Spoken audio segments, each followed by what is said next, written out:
오늘 말씀 빌립보서 2장 1절에서 8절 말씀입니다. 한 절씩 교독해서 읽도록 하겠습니다. 제가 먼저 읽겠습니다. 그러므로 그리스도 안에 무슨 권면이나 사랑의 무슨 위로나 성령의 무슨 교제나 긍휼이나 자비가 있거든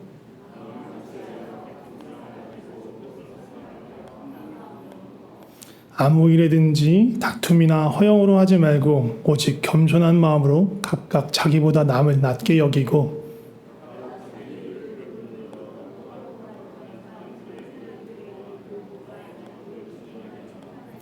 너희 안에 이 마음을 품으라 곧 그리스도 예수의 마음이니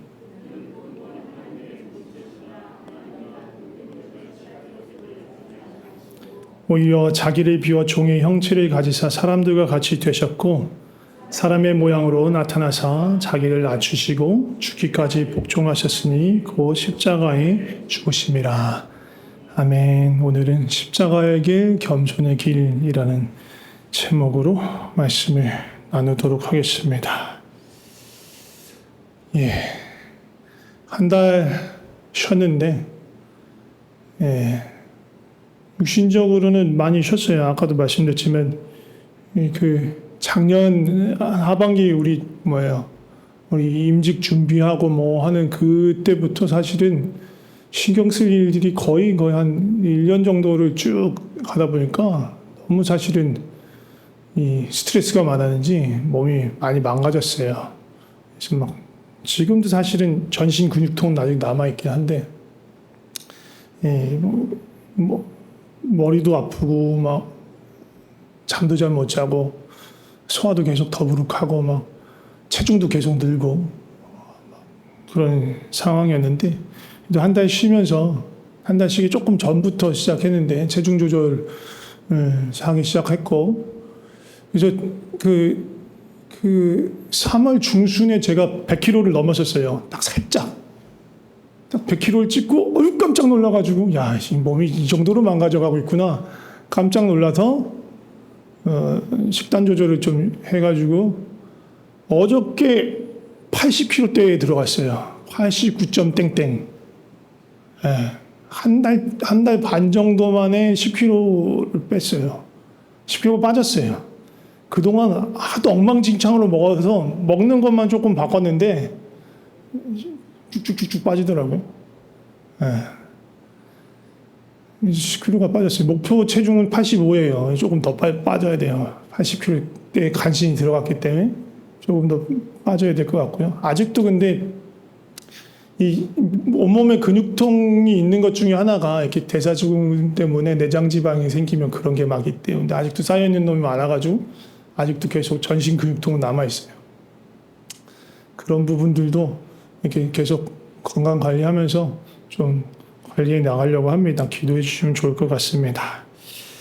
그래서 참 몸은 육신은 좀 회복되는 시간 또 한숨을 돌리고 조금 이렇게 쉬는 시간이었는데 사실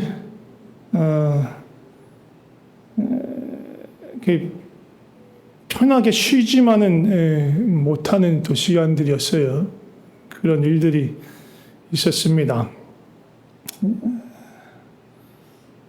알고 계신 분 대부분이 다 알고 계시겠지만 일단 공식적으로는 얘기를 안 했고요. 지금 제가 일단은 공식적으로 자리를 비운 상태였기 때문에 지금 공식적인 첫 자리이기 때문에 지금 공개적으로 이제서야 공개적으로 말씀을 드리는 거고요. 어떻게 설명을 드려야 될지 모르겠는데 그냥 팩트만 말하자면 우리 2017년 말에 12월부터 어떻게 보면 다시 재정비를 하면서 우리 마닐라 평강교회가 어떻게 보면 다시 리스타트하는 그런 시간이었는데 그때부터 참 오랫동안 묵묵하게 교회에 필요한 여러 일들을 성실하게 또 충성되게 섬겨주신 우리 김성윤 권사님께서 교회를 떠나신다고 통보를 하시고 지금 한 달째 안 나오고 계세요. 알고 계신 분들은 있는지 모르겠지만 눈치를 못 채는 분도 있을지 모르겠지만 안 나오고 계세요. 그리고 같이 또 황주현 집사님도 따라서 지금 안 나오고 계십니다. 사실 그래서 마음이 되게 무겁고 어려웠어요. 어떻게 또 이런 일들이 일어났을까 하는 그런 마음도 있었고요.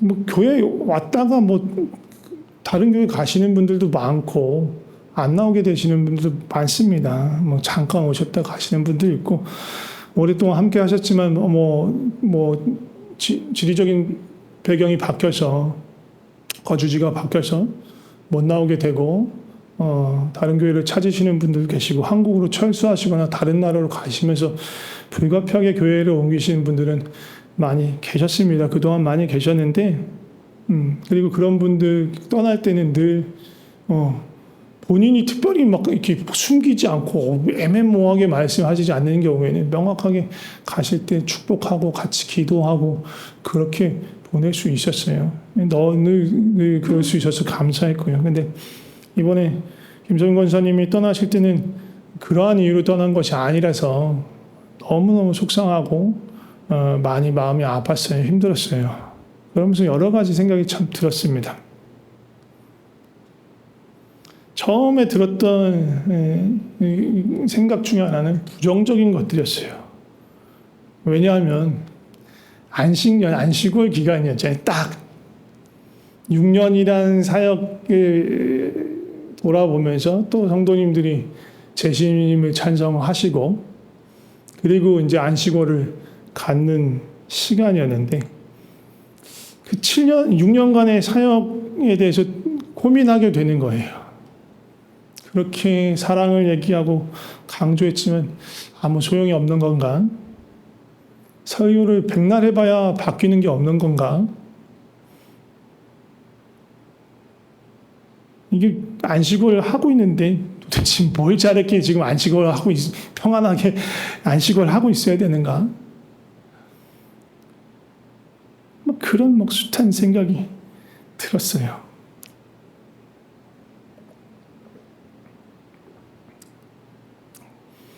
교회를 떠나시겠다고 생각하고 결정하기까지 그냥 단순히 한순간의 충동으로 그런 일을 할 일은 없으니까 그런 분은 아니시니까 그 결론에 이르기까지 얼마나 많은 고민들이 있었고 한숨이 있었고 눈물이 있었을까 하는 생각에 속상하고 마음이 아팠어요. 그러면서 담임 목사인데 담임 목사에게조차도 제대로 그런 것들을 티내지 않고 그런 고민 있고 그런 답답함이 있고 어려움이 있을 때 찾아와서 속마음을 털어놓을 수 있는 그런 목사가 아니라는 거예요. 제가 그러니까. 사실 그런 거예요. 맞아요. 이건 팩트예요. 제가 6년간 사역하면서 지금 이제 7년 차 사역을 하고 있잖아요. 만 7년 차 사역을 하고 있는데 깊은 신앙의 고민이나 마음의 어려움을 가지고 저를 찾아와서 상담을 받거나 기도 부탁하신 분 거의 없어요. 6년 동안. 예, 목회 잘못한 거 맞아요. 예.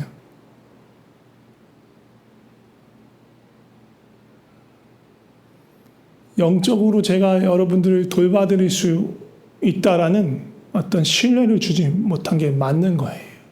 팩트입니다. 그거는. 예, 제가 찾아와서 기도 부탁을 하고 상담을 한다고 해서 저는 답을 드리지 못할 거예요. 제 성향상 답 드리기를 별로 안 좋아해요. 이게 정답입니다. 이렇게 하세요라고 거의 말하지 않을 거예요. 같이 기도할 거예요.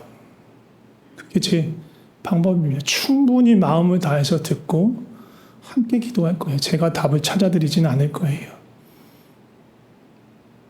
그럼에도 불구하고 어찌됐든 그런 부분에선 제가 명확하게 목회를 잘못한 거고 그것은 팩트입니다. 문제는 이게 명확한 사실이고 팩트이지만 이게 사실이면 어떻게 해야 될까요? 자기 객관화를 또 하는 거예요. 어떻게 해야 돼요? 이 문제, 이 어려움, 이 부족함을 가지고 하나님께 나가야죠. 하나님께 이 부족함을 알고 하나님의 은혜를 구해야죠. 멍청하게 있으면 어떻게 해요? 어떤 일이 벌어져요? 사단이 공격해요. 사단이 공격해요. 부정적인 생각을 막 심어줘요. 어떤 생각을 줄까요? 어떤 생각이 저에게 찾아왔을까요? 야, 뭐 하려고 목사 됐니? 야, 목회가 네 부르심 맞아? 야, 그러려고 필리핀 왔냐?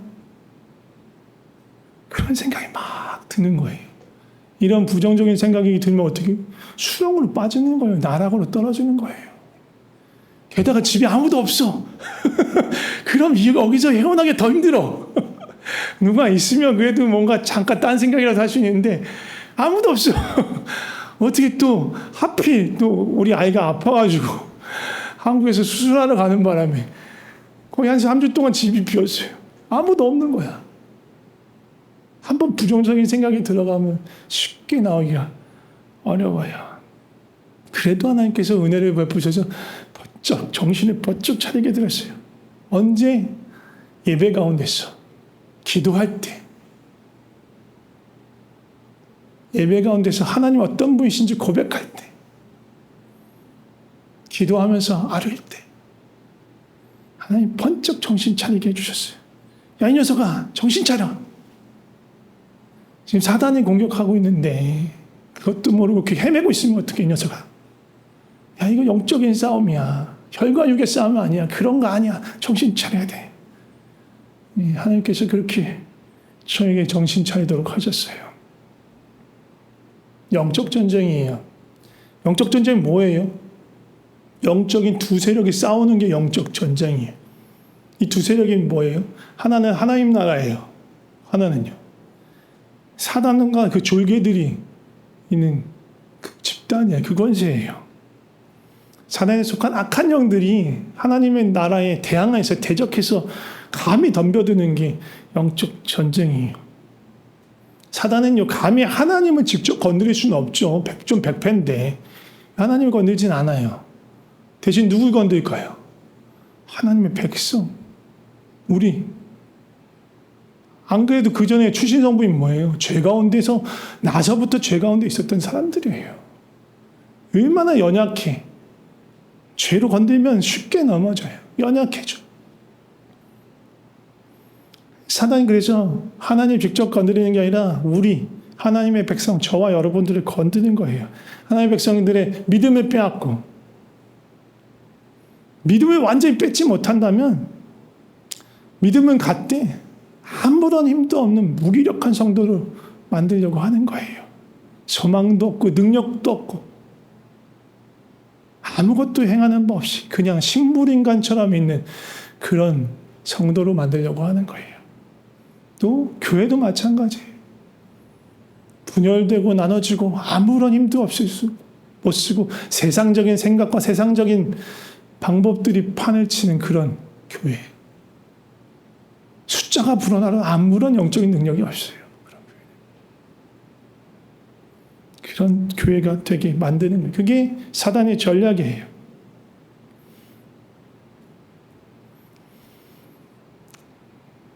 그리고 그렇게 하는 중요한 수단, 주된 수단이 뭐냐면 갈등과 문제와 어려움이에요.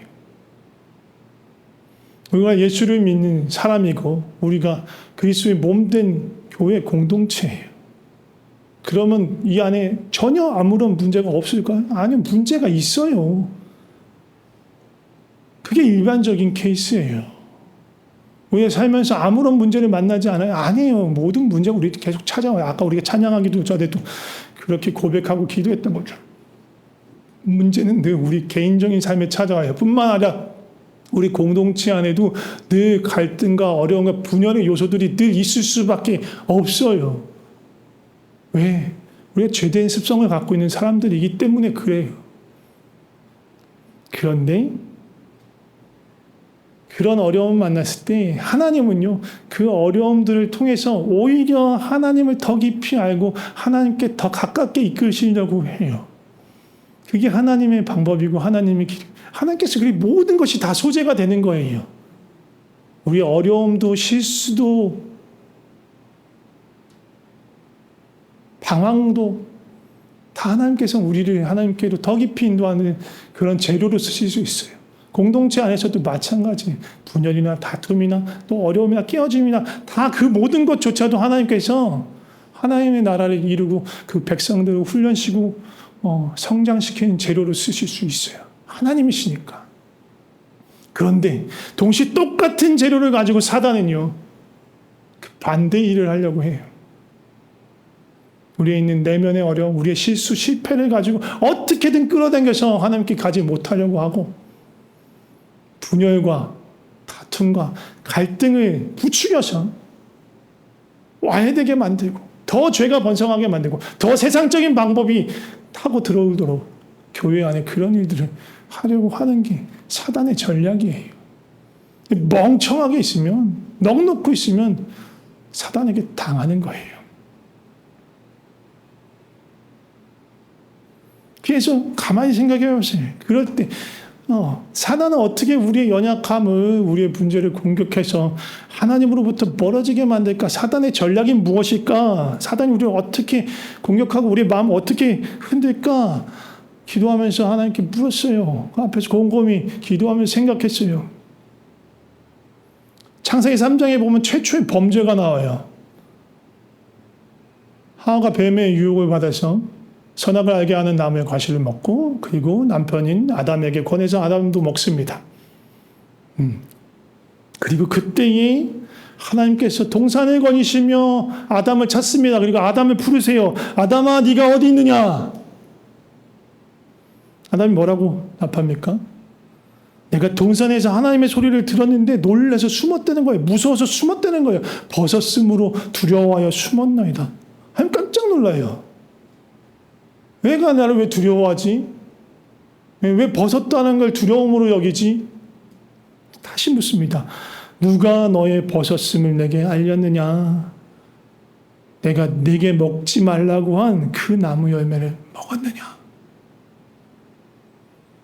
이때 아담이 어떻게 대답합니까? 이 대답 너무 중요한데 아담이 이렇게 말합니다.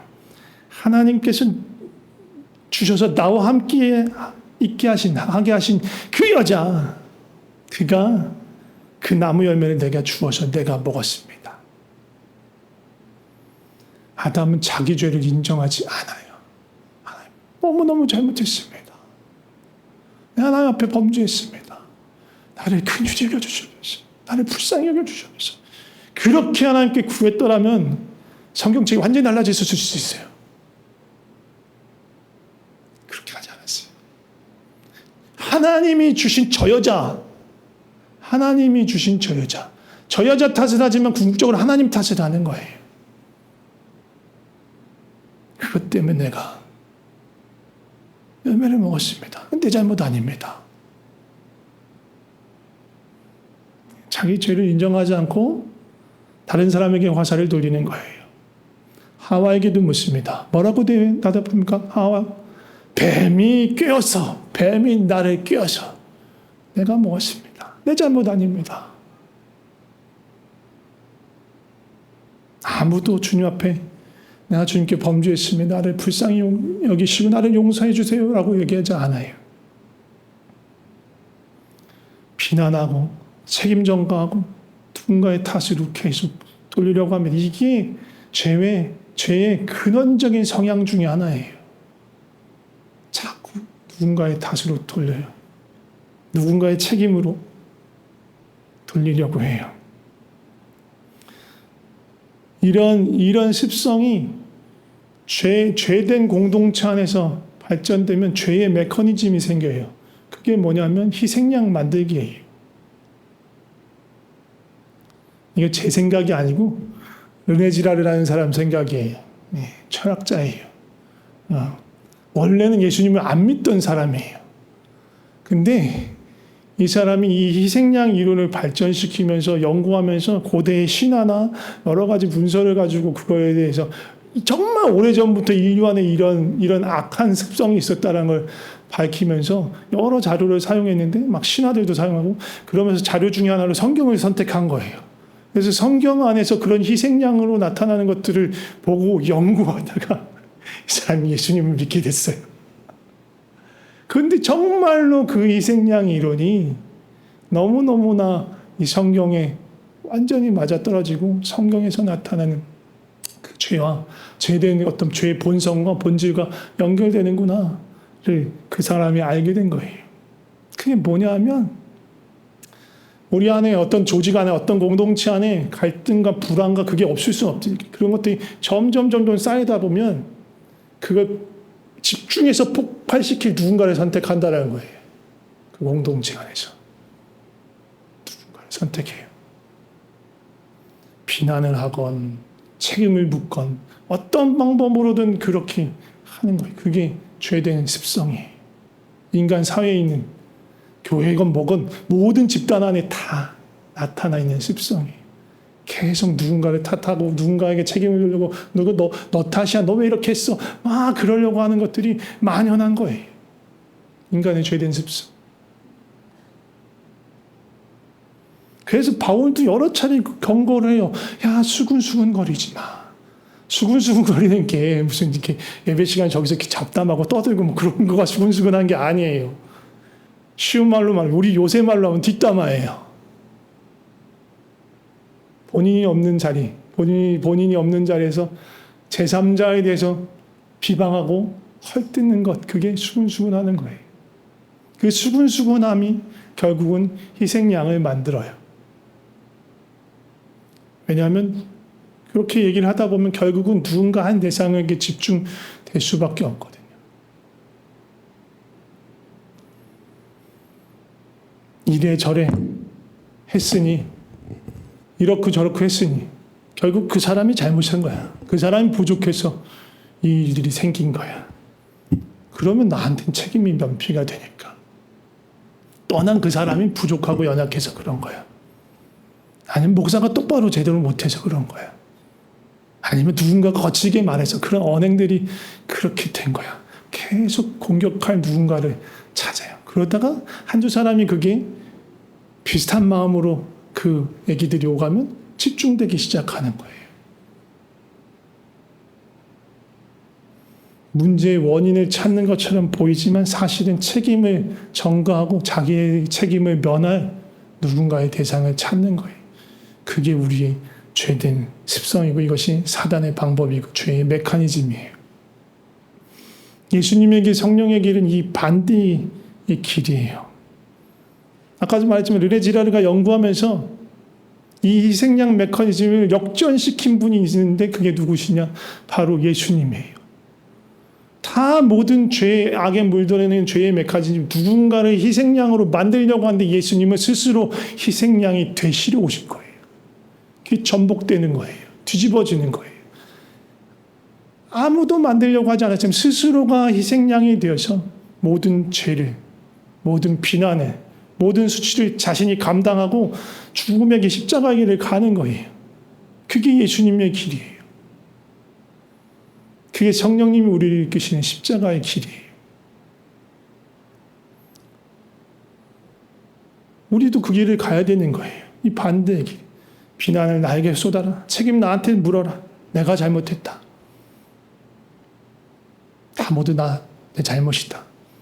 기독교 개신교 쪽에서는 그런 거 별로 많이 안 했는데 그 가톨릭 쪽에서는 그런 운동 많이 했어요. 내 탓이오 그런 거 많이 했어요. 그게 어떻게 보면 이 반대적인 생각을 가지고 하는 운동인 거예요.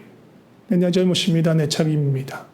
누군가에게 계속 떠넘기는 것이 아니고 누군가는 그럴 수 있어요.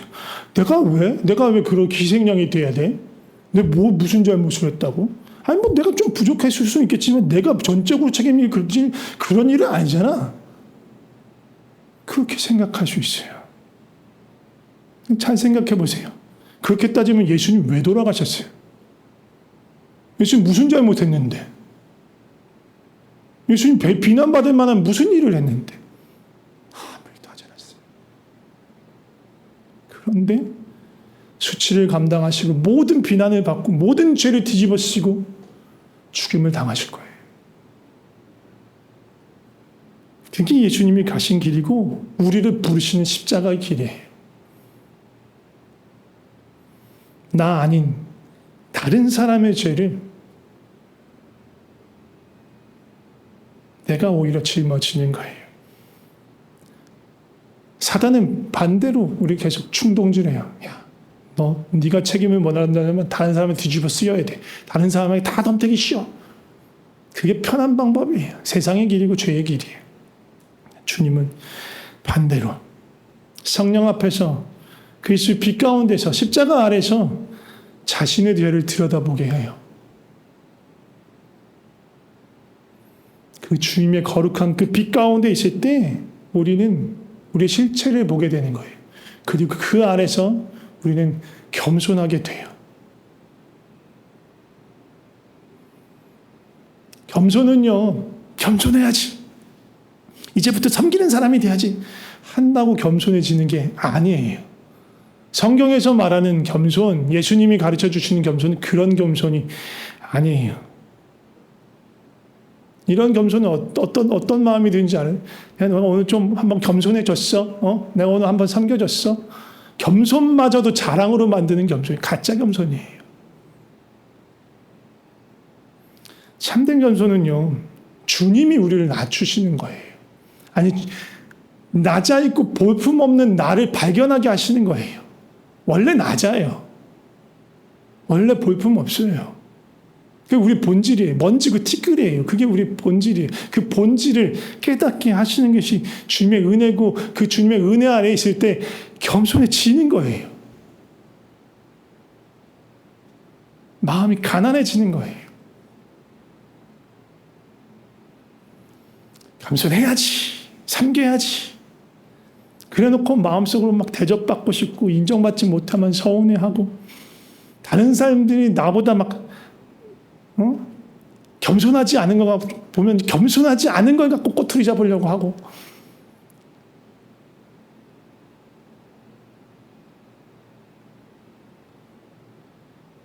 다른 사람이 나를 적당히 대우하지 않으면 또 섭섭해하고 자존심을 세우려고 하고 그런 건 진짜 겸손이 아니에요. 진짜 겸손은 하나님께서 낮추셨기 때문에 그냥 정말 보잘것없는 자신을 정말 아무것도 없는 티끌인 자기 자신을 발견했기 때문에 그 가난한 마음으로 하나님이 귀중하게 소중하게 여기시는 다른 사람들을 보는 거예요. 난 이렇게 먼지고 티끌인데 하나님께서 이렇게 소중히 여기시는 사람들을 내 옆에 붙여주셨구나. 나보다 다른 사람을 낮게 귀하게 여겨야지 하는 게 아니고 여겨지는 거예요. 난 먼지고 티끌인데 이 사람들 다 하나님께서 귀하게 여기시는 분들이구나. 귀하게 여겨지는 거예요. 아무에게도 함부로 대할 수 없게 되는 거예요. 이게 겸손이에요. 겸손이 어떻게 보면 하나님의 선물인 거예요. 성령님께서 우리에게 주신 은혜예요. 가난한 마음, 낮은 마음. 지난 금요일날 우리가 성령 충만을 위해서 계속 기도했는데 계속 기도하셔야 돼요. 그리고 성령 충만함을 계속 구하며 기도하실 때 하나님께 선물로 주세요. 성령 충만할 때 주시는 선물 중에 하나가 겸손한 마음이에요. 왜? 성령님은 거룩하신 하나님의 영입니다. 그 거룩하신 하나님의 빛 가운데서 하나님이 우리를 어떻게 보시는지를 우리가 알 수 있게 되는 거예요. 하나님 두 시선으로 우리를 보세요. 하나는 긍휼의 마음, 사랑의 마음으로 우리를 보시는 거예요. 그래서 우리 한 사람 한 사람 귀하게 여기세요. 그런데 한쪽 눈은 뭐예요? 거룩한 눈이에요. 공의의 눈이에요. 어떠한 죄도 하나님 앞에 설 수 없는 거룩한 눈이에요. 그 앞에 서면요, 정말 우리는 보잘것없는 존재가 돼요. 아무짝에 쓸모없는, 의라고는 전혀 구경할 수도 없는 연약하고 무력한 존재. 그게 우린 거예요. 그런 것을 발견할 때 비로소 겸손할 수 있습니다. 그리고 겸손한 마음을 갖게 됐을 때, 우리 한 사람 한 사람이 겸손한 마음을 갖게 됐을 때 하나님이 우리에게 주신 선물이 뭐냐면 공동체의 하나됨이에요. 다시 한번 본문 말씀 보도록 하겠습니다. 1, 2절 한번 보겠습니다. 1, 2절 한번 같이 읽어보겠습니다.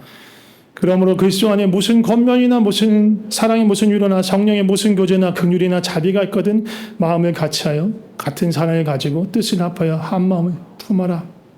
권면이든 위로든 교제든 긍휼과 자비를 베푸는 구제든 아니면 뭐 교회 안에 있는 행사든 무슨 일이든 같이 맡아서 하든 뭐든 그 일을 해야 할 때 어떻게 해야 된다고요? 한 마음으로 마음을 같이 해서 서로 사랑을 돌려보면서 해야 된다고 말해요.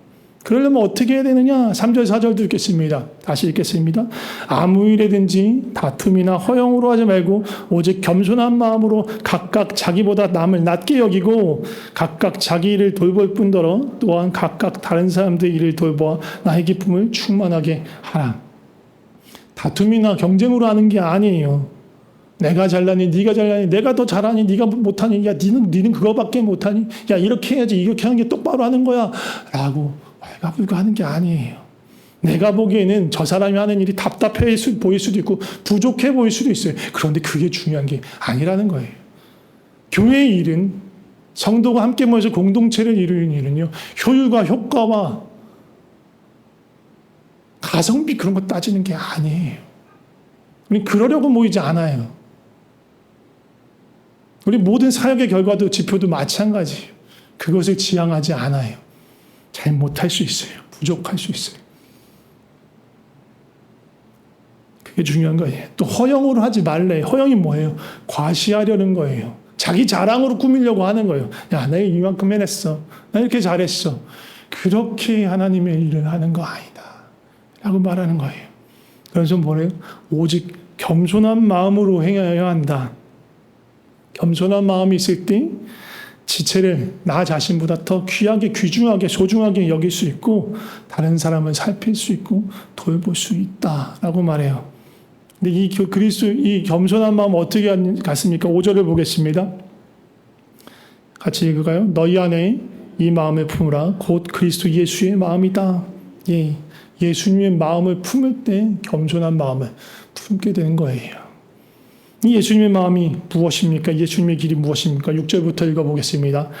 그는 근본 하나님의 본체시나 하나님과 동등됨을 취할 것으로 여기지 아니하고 오히려 자기를 비워 종의 형체를 가지사 사람들과 같이 되셨고 사람의 모양으로 나타나사 자기를 낮추시고 죽기까지 복종하셨으니 곧 십자가에 죽으심이라. 예, 이 예수님의 마음, 예수님의 길이 뭐냐면 낮아진 길, 십자가의 길. 예. 죽음의 길이에요.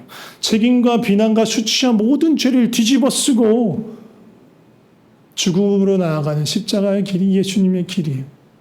겸손의 길이에요. 우리는 예수님을 영접했을 때, 예수님의 생명에 연합했을 때 예수님의 죽음에도 연합한 사람이 되는 거예요. 우린 죽은 자예요. 십자가에서 죽은 자예요. 그렇기 때문에 나의 자랑도 다른 사람에 나에 대한 평가도 또 나의 옳음을 입증하는 것도 나의 명예도 중요하지 않아요. 죽은 사람에게는 아무런 필요가 없어요. 어떠한 수치와 비난도 나에게 해를 가할 수 없어요. 왜? 나는 이미 죽었어요. 그렇기 때문에 그 십자가의 길을 따라갈 수 있는 거예요. 말씀을 줄이면서 정리를 하도록 하겠습니다. 우리에게 중요한 것 중에 하나는 뭐예요? 마음을 분별하는 거예요. 왜? 우리 마음은 영적 전쟁터기 때문에 마음을 분별해야 돼요. 우리 안에 떠오르는 생각이 다 하나님 주신 생각이 아니라는 거예요. 사단은 우리를 계속 끊임없이 하나님으로부터 멀어지게 만들어요. 어떻게 해서든 끌어내리려고 해요. 반대로 하나님은, 성령님은 어떻게 해서든 하나님께로 이끌려고 해요. 그 영적 전쟁에서 승리하려면 어떻게 해야 돼요? 세상의 길, 죄의 길을 가는 것이 아니라 십자가의 길, 희생의 길, 자기를 내어주는 길로 가야 하는 것입니다.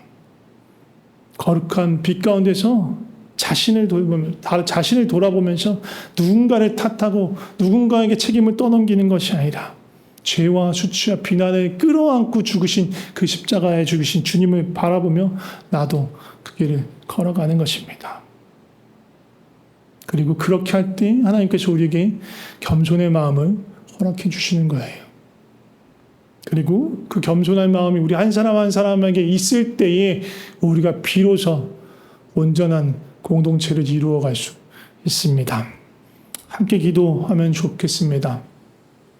먼저는요, 우리 김성윤 권사님 그리고 황주연 집사님 그리고 그 가정을 위해서 좀 기도하면 좋을 것 같습니다.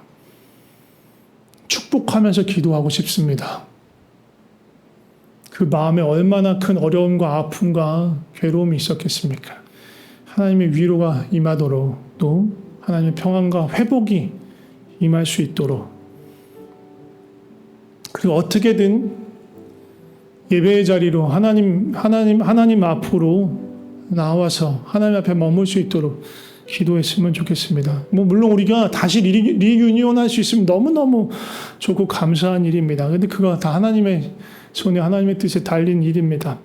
우리가 할 수 있는 것은 마음껏 축복하고 서로를 위해서 마음껏 할 수 있는 만큼 축복하며 기도하는 것입니다.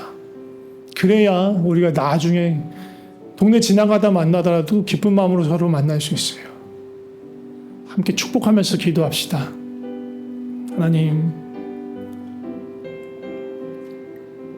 김선 권사님 가운데, 황주인 집사님 가운데, 또 주호와 준이, 산이 가운데, 애찬이, 승찬이 가운데 주여 임하여 주시옵소서. 이성아 집사님, 주호 집사님 가운데 역사하여 주시옵소서. 그 마음을 위로하여 주시옵소서. 그 마음에 쌓이고 쌓인 아픔을 주님 풀어주시옵소서. 주님 아니시면 아무도 풀 수 없습니다. 주님 아니시면 아무도 그 아픔을 헤아릴 수 없습니다. 주여 붙들어 주시고 붙잡아 주시옵소서. 주님께 나오게 하여 주시옵소서. 주님 붙들게 하여 주시옵소서. 주여 양의 무리에서 무리를 떠난 너무나 취약하고 사단의 공격에 노출된 아버지 어려운 가운데 있습니다. 주여 붙들어 주시고 지켜 주시옵소서. 주여 주의 그 강한 손으로 1인 양을 찾아 헤매시는 주님께서 오늘도 찾아가 만져주시고 붙들어 주시고 그 마음 가운데 역사하여 주셔서 주의 마음 알 수 있도록 부어주시옵소서. 은혜를 베풀어 주시옵소서.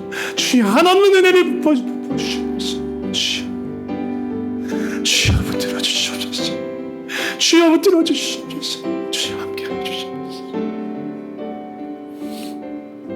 계속해서 기도할 때 주님이 가신 그 십자가의 길, 예수님이 가신 그 겸손의 길, 희생양이 되기를 마다하지 않는 그 길, 나의 것이 아닌 모든 수치와 죄와 책임과 비난을 스스로 끌어안고 죽임을 당하는 그 십자가에 주님 따라가게 하여 주시옵소서.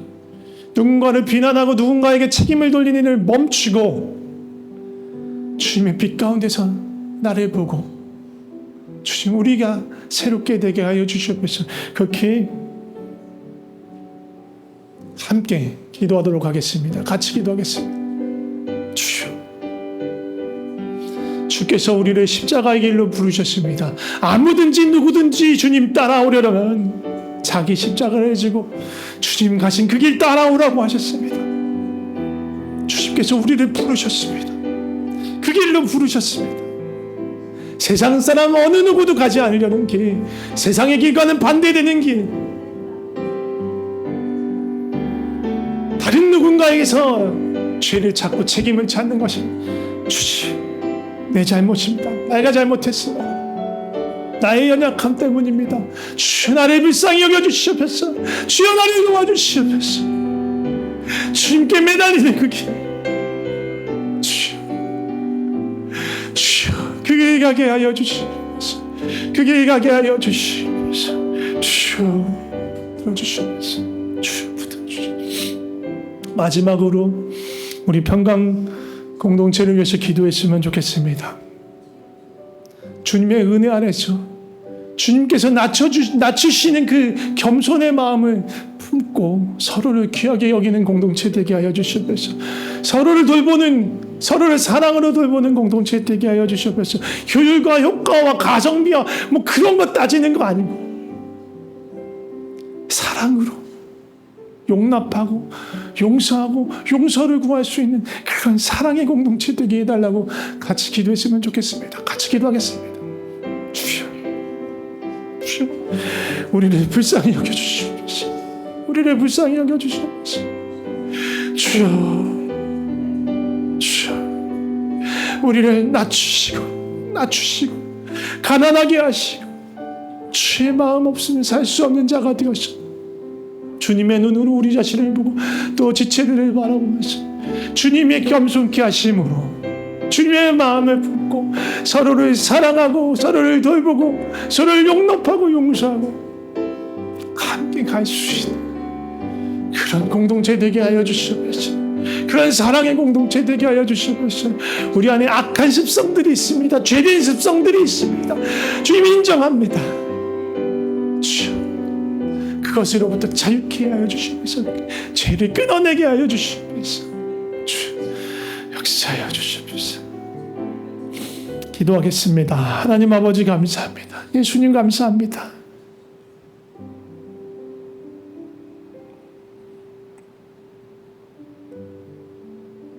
모두가 죄인임에도 불구하고 어느 누구도 죄를 인정하지 않는 완악하고 고집스러운 이 죄인들을 위해서 주께서 우리의 모든 죄와 수치와 비난과 책임을 짊어지시고 십자가에 달리셨습니다. 주님의 그 크신 은혜와 사랑에 감사를 드립니다. 그리고 주님께서 이제 그 길로 우리를 부르십니다. 그 십자가의 길 따라오라고 하십니다. 자기를 드러내고 나타내고 과시하고 자랑하는 길이 아니고 인정받고 좋은 평가 듣고 대접받고 그런 길이 아니고 주님이 가셨던 바로 그 길, 비난과 죄와 수치와 책임을 짊어지는 길, 그 길 따라가게 하여 주시옵소서. 너무너무 부족합니다. 불끈불끈 우리 안에서 혈기가 솟아납니다. 이걸 내가 왜? 내가 뭐 이렇게 잘못했다고? 주지. 그 모든 생각들, 그 많은 우리 안에 있는 소리들 주님 다 십자가를 잠재워 주시고 오직 주님만 나타나게 하여 주시옵소서. 우리를 낮추셔서 우리 심령을 가난하게 하셔서 그 겸손의 길 가게 하여 주시옵소서. 주님의 그 성령의 그 거룩한 빛 가운데서 우리가 얼마나 초라하고 보잘것없는 그런 먼지 같은 티끌 같은 존재인지 알게 하시고 주님의 긍휼을 구하는 가난한 마음 허락하여 주시옵소서. 그리하여서 주님이 소중하게 여기시는 지체들과 이웃들을 아무것도 아닌 나에게, 우리에게 친구가 이웃이 되게 해주신 것들에 대해서 오히려 감사하고 기뻐하며 정말로 기꺼이 즐겁게 섬기고 사랑하게 하여 주시옵소서. 다툼이나 허영, 경쟁 아니고 자기 과시도 아니고 주님이 낮추셨기에 정말로 기쁘고 즐거운 마음으로 섬기고 사랑하게 하여 주시옵소서. 주님, 우리를 불쌍히 여겨주시옵소서. 우리를 불쌍히 여겨주시옵소서. 우리 공동체가 온전한 한 몸 이룰 수 있게 하여 주시옵소서. 성령님 각사람하기 위해 충만하게 임하여 주시옵소서. 충만하게 임하여 주시옵소서. 성령님이 역사하지 않으면 아무 일도 일어나지 않습니다. 주여 도와주시옵소서. 우리를 다스려 주시옵소서. 주님의 은혜를 간절히 구하며 우리 주 예수 그리스도의 이름으로 기도드립니다. 아멘.